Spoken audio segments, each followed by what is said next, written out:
number 5 ukhona. Uzo-replace mina. Ukufika kankosikazi omusha mina ngizokujabulela kakhulu. Angikhotha ikhonto engihlanganisayo naye. Hambe uyozijolela wena nomunye umuntu owuntanga wakho uphume ekhehleni le. It was not easy ukwakha this family. Wena ihlulile le nto lapha nje egcekeni ukuhlanganisa thina sisodwa.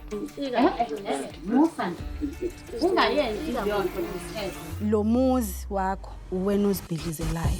Umuntu okuhloniphayo awumbona umthathele ekhanda. Ingako abantu bekuthatha kanje.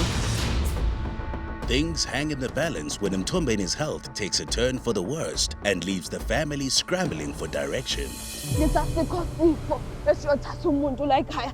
Iyamangaza ukuthi sengaze kube nomuntu ongaze agule.